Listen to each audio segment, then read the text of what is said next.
espaços urbanos, tratando das questões da sociabilidade e sensibilidades. Foi isso mesmo? Fale um pouquinho sobre essa questão. Sim, Deodato, eu trabalhei com essa questão pensando, aliás, sensibilidades e sociabilidades, né, dentro daquele espaço da pesquisa, porque a minha questão foi pensar, né, que contexto social, político, econômico, né, que estava acontecendo aqueles casos, aquelas práticas sexuais, né? Pensando aí muito dentro da ideia do corpo da mulher como território de disputas de poder. Então, por exemplo, eu gostaria rapidamente de fazer menções aos conceitos jurídicos de defloramento e estupro, né? Então, vamos pensar primeiro aí, até 1940 houve uma modificação no Código Penal brasileiro, passando-se a considerar o defloramento como crime de sedução, ou seja, até 1940 a prática sexual, né? E aí há todo um elemento material, mas também subjetivo, né? Dentro dessa nomenclatura no defloramento, né?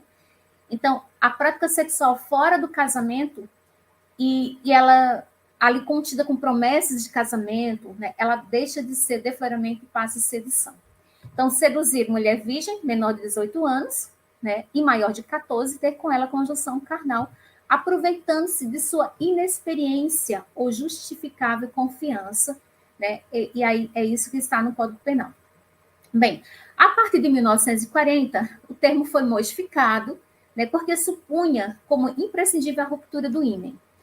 Então, muitos dos casos que eu peguei, né, as próprias meninas, elas se autodefloravam em que sentido? Com o dedo, com objetos, né? E por isso que há essa mudança aí dentro do Código Penal.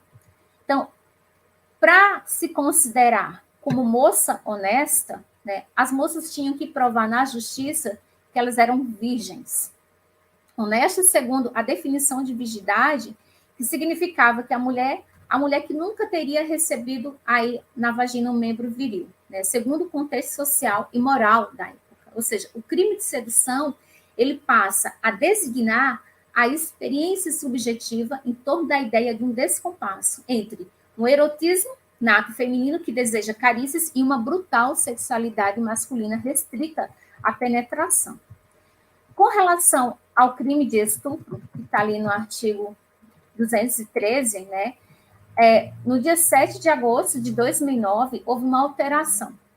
Como é sabido, né, com relação ao crime de estupro. A partir de 2009, o crime é visto como hediondo, não se faz mais necessidade da penetração do membro viril, mas qualquer atitude ou comportamento de cunho sexual por parte dos homens com relação às mulheres que venha a constranger. Então, houve uma junção do atentado ao pudor, que falava sobre constrangimento, né? Essa junção, a nomenclatura ao crime de estupro, que é constranger a vítima com relação à relação sexual, ou ao assédio sexual, que é tipificado também como estupro. Bem, durante a pesquisa, eu percebi que muitas mulheres sofriam estupro oculto, né, face à definição legal de agressão sexual. Então, muitas delas sofriam o estupro, só que no processo o jurista, né, colocava como sendo uma prática de defloramento.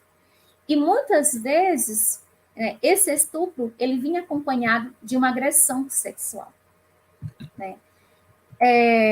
O assédio sexual envolvendo crianças e adolescentes pobres era muito grande, era uma prática corriqueira naquela sociedade, há uma retórica forte da violência, né? Então, o assédio sexual ele estava associado tanto à classe social, porque a gente está tratando de adolescentes e mulheres jovens pobres, e também ao gênero.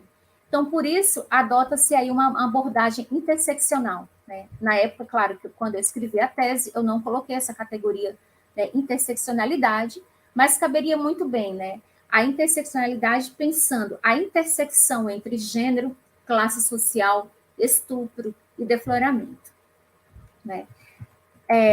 E aí eu fico aí a par da próxima questão. Ok, tá bom. Eu fiquei foi curioso, viu, Gilmar? Você só encontrou, então, estupros nas classes sociais mais baixas, ou nas suas pesquisas você eventualmente encontrou situação com classe média ou classe alta? Como é que foi isso? Sim, os estupros que chegavam à justiça eram somente das classes baixas, né? Tratava-se de mulheres pobres que tinham ali as suas filhas defloradas e davam queixa, né, na delegacia e, por conseguinte, se tornava um processo crime. Evidentemente que acontecia estupros nas classes médias e altas, só que isso não chega à justiça, a gente sabe muito bem, né? Ou seja, aquela questão daquilo que não está escrito também é uma forma, é um caminho para você analisar. Evidentemente que há subnotificações, né, nesses casos. Evidentemente que quando acontecia um estupro, né, isso ficava em off, ou seja, isso não era divulgado na imprensa, né?